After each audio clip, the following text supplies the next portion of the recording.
I'm afraid he has found your letters to me, Leonard. He? Who is he? My husband, of course, stupid. The devil. That's awkward, if true. What makes you think your husband has found them? The letters are missing, and who else could have taken them? You remember where I kept them? Under that pile of lingerie in my middle bureau drawer? Well, the whole packet is gone. Also, Jim has changed toward me the last few days. He's so grouchy all the time. And he has a kind of sly look too, as if he knew something and were watching me.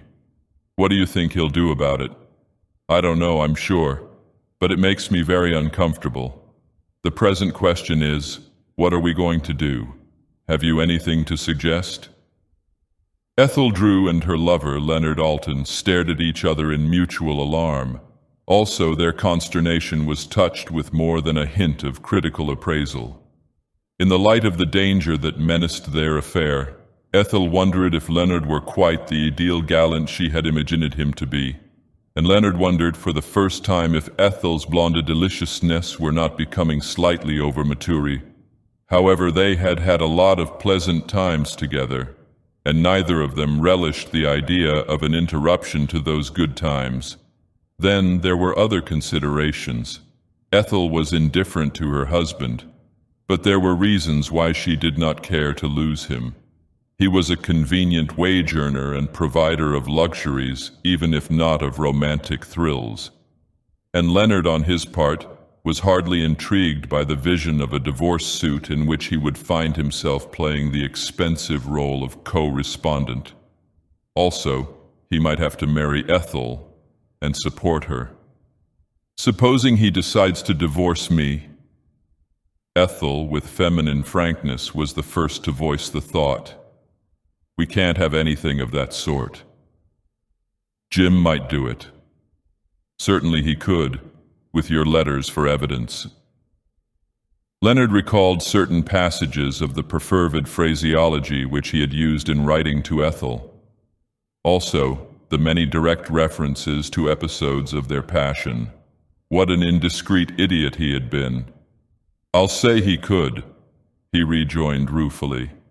Well, haven't you anything to suggest? The tone was perceptibly tart. If he has the letters, he must have put them away somewhere. Have you looked for them? Of course I have. I went through Jim's bedroom and clothes closet as soon as I found they were missing. Then I searched his den, but the letters aren't in the house. It was useless to look, he wouldn't leave them around like that. Have you searched his office? Bet you he's got them pigeonholed in his desk. I haven't looked there yet, no chance to do it so far, but I thought of it. I'll try to get hold of the office key as soon as I can. Jim may go out of town for a day or two before long on some business deal.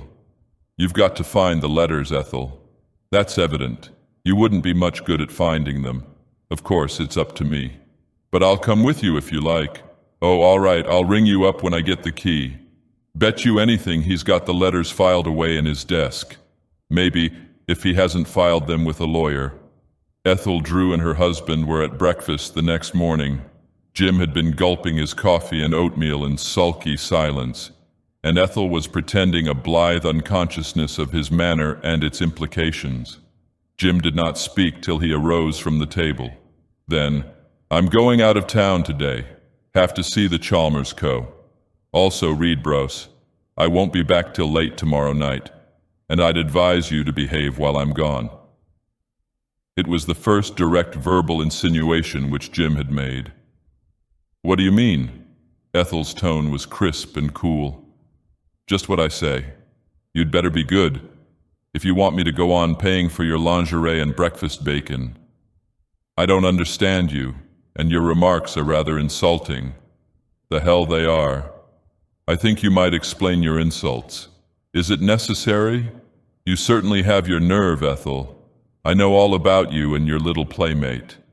Are you crazy, Jim? I don't know what you are driving at. Jim glowered at Ethel as he drew on his overcoat. Oh, yes, you do. Take it from me, you can't get away with this Leonard Alton business. No lounge lizard is going to make a monkey of me. He'll have the job of supporting you if there's any more of that stuff. And you'll like that, won't you, hey? He'll certainly make a grand provider with his peanut income. Jim, you are ridiculous. A great little bluffer, aren't you? Well, I know all about it. Red-hot letters to a red-hot mama. He fairly sneered the last words. Bye-bye, and don't forget what I told you. He was gone before Ethel could think of another rejoinder. Well, that's that, she thought, biting her lip. I've simply got to get Leonard's letters back and destroy them. They're the only evidence. Jim can be nasty, of course, but he couldn't really prove anything without them. 5 minutes later, she was ransacking Jim's room, hoping desperately that he had not taken his key ring with him. Where would it be? It was not on the bureau, where he often left it, but sometimes he left it in his pocket. She remembered that he had been wearing a suit of brown and black checks that morning, instead of the blue serge suit he usually wore in the office. She opened the clothes closet. The blue serge was hanging next to the door, and thank heaven the key ring was in one of the coat pockets. He knew the office key by sight.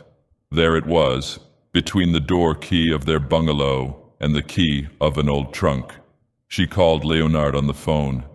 Jim is out of town until late tomorrow, and I have the key. Will you help me to do a little burglarizing? Any time, darling. Not till tonight, of course. The stenographer might be there during the day. You can take me to dinner if you want to, and we'll visit the office afterwards. That's a good plan.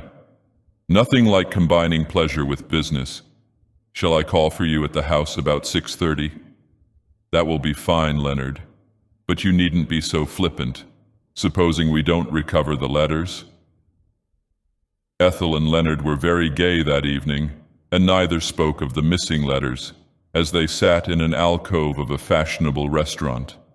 There was a tenseness beneath their gaiety, however, and they were repeating to themselves over and over the same unanswered query with which their phone conversation had ended. The tenseness grew. With a tacit agreement, they did not linger over their dessert. A short drive in Leonard's car, and then they entered a downtown building. They boldly took the elevator to the 3rd story. Before them, in a long deserted hall, was the lettered glass of an office door with the words, James Drew, Fire Insurance. Ethel took the key ring from her vanity bag and unlocked the door. She turned on the light and began to examine her husband's desk. It was strewn with unsorted papers, and none of the drawers had been locked. She pulled them out one by one and went through them systematically. Nothing of interest in the first 2, only business documents. But what were these letters in the 3rd drawer lying beneath some legal papers? The letters were not those for which she was looking. But nevertheless, what were they doing in her husband's desk?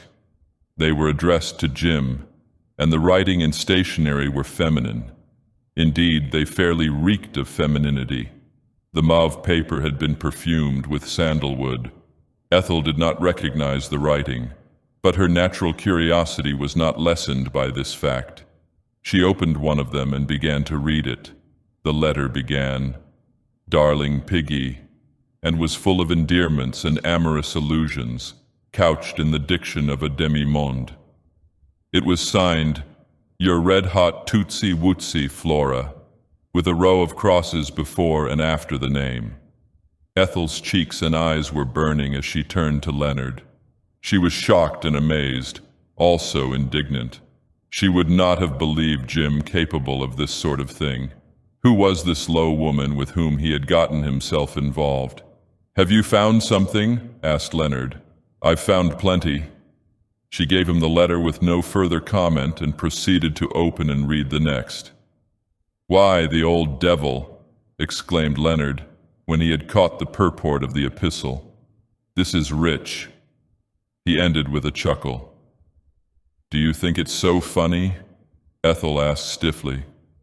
"Well, I'll be—" Leonard wisely checked himself, reflecting that no man could foresee a woman's emotional reactions. Ethel gave him the 2nd letter and opened the 3rd. There were nearly 2 dozen in the pile. She and Leonard read them all. Most of them were damnatory proof of a vulgar liaison. Many referred to secret meetings, even to nights that had been spent together in hotels by Jim and the writer, under assumed names. One of them enclosed a snapshot showing Jim with his arm around a plump and luscious brunette in a one-piece bathing suit of extreme brevity. The snapshot commemorated one of their outings. The woman's full name, Flora Jennings, was signed to one of her letters, comparatively formal note which evidently dated from the beginning of the acquaintance. "I'll divorce him," cried Ethel when she had finished the last letter. "But how about my letters? We haven't found them yet." Ethel did not reply. She was rereading one of the mauve-tinted epistles. Then, as she stuffed the whole packet into her vanity bag, she said, "I'm going to take those letters with me, even if I haven't found yours." "A fair exchange is no robbery," chuckled Leonard. Jim had returned from his business trip. He and Ethel were at the breakfast table again. "Did you do what I told you?" he asked gruffly, after a period of sullen preoccupation with his food. "What was that, Jim?" Ethel's tone was very sweet and guileless. "What I told you about that D-in lounge lizard," he snapped. "And who is the lounge lizard, pray?" "Don't try any more bluff with me. I told you to watch your step with Leonard Alton." "Oh, I remember now. You said some silly things about Leonard, which reminds me that the dear boy took me out to dinner night before last." "What?" Jim was almost apoplectic with rage. "Say, do you think you can go on getting away with murder? I found a bunch of billets due from this Leonard person in your bureau the other day. They certainly told me all I needed to know. They ought to have been written on asbestos instead of paper. Do you think I'm going to stand for any more of this? I've got those letters in a safety deposit box at the bank, but I'll deposit them with a lawyer if there's any more funny business." "Why, what an odd coincidence," laughed Ethel. "I put some letters in a box at the bank myself only yesterday." "You did? What letters?" Jim was plainly puzzled. "Oh, some letters on mauve paper scented with sandalwood. They were written to you, Jim, by someone named Flora Jennings. So I think you'd better not say anything more about Leonard."